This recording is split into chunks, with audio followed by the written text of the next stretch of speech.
Actually বিশ্ববাজারে যে তেলের পরিস্থিতি, তাতে তেলের দাম আরো বাড়বে আমরা ভাবছি, যেটা আশঙ্কা করছি আমরা। তেল কোম্পানিগুলো ক্ষতিতে চলছিল, তাই কেন্দ্র সরকার দাম বাড়াচ্ছে। থেকে রয়েছে প্রতিনিধি বরুণ সেনগুপ্ত, এছাড়া মালদা থেকে রয়েছে প্রতিনিধি রনয় তিওয়ারি। এর পাশাপাশি জলপাইগুড়ির খবর আপডেট নেব, সঙ্গে রয়েছেন প্রতিনিধি প্রদ্যুৎ দাস। সবার আগে অবশ্যই নজর রাখতে হচ্ছে ব্যারাকপুরের দিকে। বরুণ, কি ছবি উঠে আসছে, সাধারণ মানুষ তারা কি বলছেন এই মূল্যবৃদ্ধি নিয়ে?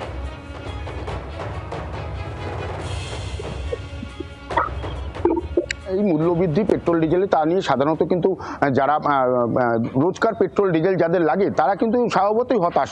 একেবারে যারা পেট্রোল পাম্পে তেল ভরতে আসছেন, আমরা একটু তাদের সঙ্গে কথা বলতে। প্রত্যেক দিন তো তেল লাগে আপনাদের, আজকে তেলের দাম এতটা বাড়লো, কি বলবেন? কি বলবো, অসুবিধার মধ্যে পড়তে হচ্ছে, বহুত অসুবিধার মধ্যে পড়তে হচ্ছে। একটা প্রত্যেক দিন তো লাগে আপনাদের পেট্রোল? প্রত্যেক দিনই লাগে। এই যে দাম বাড়ছে পর 10 দিনের মধ্যে 4 বার বেড়ে গেল, কতটা অসুবিধা হচ্ছে? বহুত অসুবিধা হচ্ছে। এখন তুমি শুনছো যে প্রত্যেকেই যারা রয়েছেন এখানে, যারা পেট্রোল ভরছেন, তাদের সঙ্গে একটু কথা বলতে।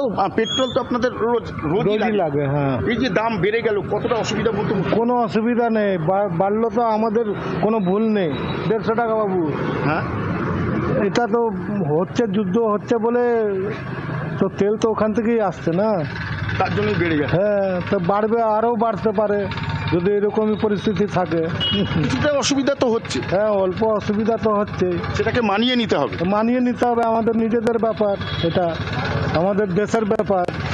তাও তো পাচ্ছেন আপনি ভারতবর্ষ থেকে, অন্যান্য দেশে হয়তো অন্য রাজ্যে আরো এর থেকে বেশি অসুবিধা, গ্যাস তেল সব অসুবিধা। একবারই তুমি শুনলে যে যেহেতু যুদ্ধ চলছে সেই কারণেই পেট্রোলের দাম বাড়ছে এবং এইভাবে মানিয়ে নিতে হবে, এমনটাই কিন্তু অনেকে বলছেন যে যেহেতু পেট্রোলের দাম বাড়ছে কিন্তু আমাদের দেশে হয়তো পাওয়া যাচ্ছে, অন্যান্য দেশে তার আশঙ্কা যে হয়তো আরো বেড়ে গেছে।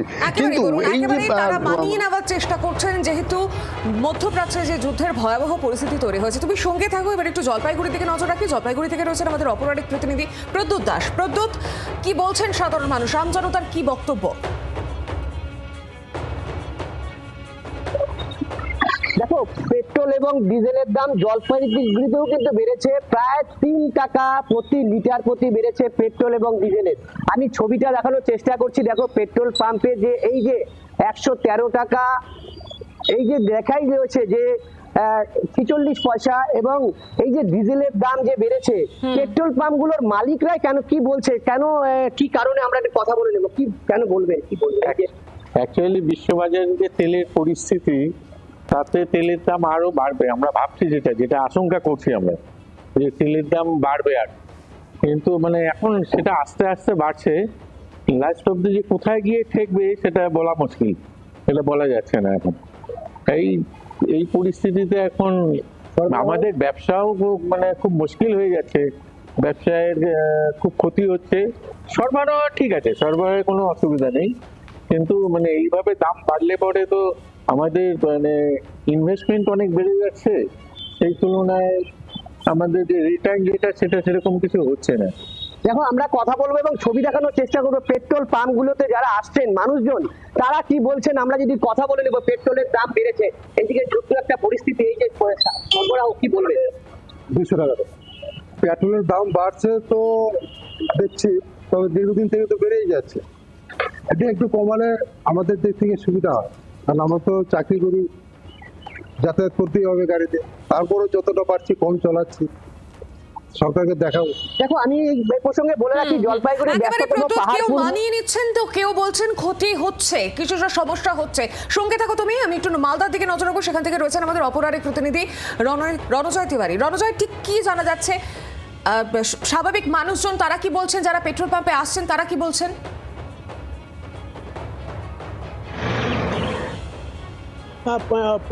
জেলার বিভিন্ন প্রান্তের যে ছবি দেখা যাচ্ছে, মূলত বিভিন্ন জেলাতে যে ছবি দেখা যাচ্ছে, একই ছবি কিন্তু মালদাতে রয়েছে। এবং এখানে যারা নিত্যদিন পেট্রোলের প্রয়োজন পড়ে, নিত্যদিন পেট্রোল ভরতে আসেন, যে তুলনামূলক পেট্রোল গাড়িতে ভরেন, সেই তুলনামূলক গাড়ি কিন্তু দেখা যাচ্ছে না। কারণ সকাল থেকে কিন্তু পেট্রোল পাম্প প্রায় ফাঁকা, কারণ 3 টাকা পেট্রোল বেড়েছে এবং 10 দিনে 4বার পেট্রোলের দাম বেড়েছে, যার ফলে কিন্তু নিত্যদিনে যারা পেট্রোল ভরেন গাড়িতে বিভিন্ন সরকারিজীবী, চাকরিজীবী, এমনকি বিভিন্ন মানুষজন তার প্রয়োজনে পেট্রোল ভরেন, তারা কিন্তু ভরতে আসছেন না। মূলত দেখা যায় মালদা শহরের যে পাম্প রয়েছে সেই পাম্প কার্যত অনেকটাই ফাঁকা, এবং যে পরিমাণ তেল ভরা উচিত সেই পরিমাণ কিন্তু তেল ভরছেন না। আমার কাছে এই মুহূর্তে মালদার এই এলাকায় এই পেট্রোল পাম্পে তেল ভরতে এসেছেন এক গাড়ির চালক, তার কাছে শুনবো এই যে দাম বৃদ্ধি হচ্ছে তাতে কি সমস্যায় পড়ছে না? আর দাম বৃদ্ধি হওয়াতে আমাদের ভাড়া টাড়া তো একই হচ্ছে না, আর তেলের যা দাম বেড়েছে পার্টির কাছে একটু ভাড়া বেশি চাইতে গেলে পার্টি দেয় না, সেই আমাদের ভাড়া এখন মারতে আর পারছি না। প্রয়োজনীয় তেল পাচ্ছেন যে পরিমাণ তেল ভরতে হবে? না, সেই পরিমাণে পাচ্ছি না। কত করে দিচ্ছে পেট্রোল পাম্প? এখন যদি ট্যাঙ্কি ফুল করতে হয় তো আমাদেরকে 2000 করে লিমিট করে দিয়েছে, এই 2000-এর পেট্রোল ভরতে হবে, এর বেশি চাইলে? এর বেশি চাইলে দিবেন। একেবারে শুনতেই পাচ্ছ যে পরিমাণ তেল প্রয়োজন তা কিন্তু পাচ্ছেন না, এবং পেট্রোল পাম্পে যারা কর্মী রয়েছেন তারা যদি তাদের কাছে জিজ্ঞাসা করলে জানা যাবে ভাই বলছে এখানে একেবারে রণজয়, বোঝাই যাচ্ছে স্বাভাবিকভাবে সাধারণ মানুষের পকেটে কোথাও গিয়ে একটা টান তো পড়ছে, সেটা বলার আর অপেক্ষা রাখে না। ধন্যবাদ তোমাকে, পাশাপাশি বরুণ এবং প্রদ্যুৎ তোমাদেরও ধন্যবাদ। আর এই গোটা বিষয় নিয়ে আমরা কথা বলেছিলাম অর্থনৈতিক বিশ্লেষক অনির্বাণ দত্তের সঙ্গে। তিনি কি প্রতিক্রিয়া দিয়েছেন শোনাবো আপনাদের। সরকার আস্তে আস্তে করে এই দামটা বাড়াচ্ছে যাতে একবারে মানুষের মনে সেরকম ভাবে রেখাপাত না করে, কিন্তু দেখবেন ওই 93 পয়সা 92 পয়সা এরকম করতে করতে আজকে বোধহয় 2 টাকার উপর বাড়ানো হয়েছে দাম। কিন্তু সরকারেরও তো হাত পা বাঁধা। একটা জিনিস তো মানতে হবে, বাস্তবতাটা কি, একটা বিশ্বজুড়ে জ্বালানি সংকট, একটা যুদ্ধ যেটা থামার কোনো লক্ষণ নেই, হরমুজ প্রণালী নর্মালাইজ হওয়ার কোনো সম্ভাবনা নেই, জাহাজ আসতে পারছে না, তেল আসতে পারছে না, তেল ছাড়া ভারতবর্ষ চলতে পারবে না। সেই জায়গায় সরকার তো বিভিন্ন অল্টারনেটিভ জায়গা থেকে তেল কেনার প্রস্তুতি নিয়েছে, অন্যান্য জায়গা থেকে তেল কিনছে, কিন্তু আন্তর্জাতিক বাজারে তেলের দাম বাড়াতে সরকারেরও নাভিশ্বাস উঠে যাচ্ছে। সরকার 75 দিন অবধি কিন্তু এই ছাকা সাধারণ মানুষের উপর দিয়ে দিতে দেননি, সরকার নিজের উপরে সেই চাপটা নিয়েছিল। কিন্তু রাজকোষে যদি চাপ বারবার করে পড়তে থাকে, একটা বৃহত্তর সামাজিক প্রেক্ষাপটটাই চেঞ্জ হয়ে যাবে। আর এই জ্বালানির মূল্য বৃদ্ধি নিয়ে মন্ত্রী দিলীপ ঘোষ তিনি কি বলছেন শোনাই আপনাদের।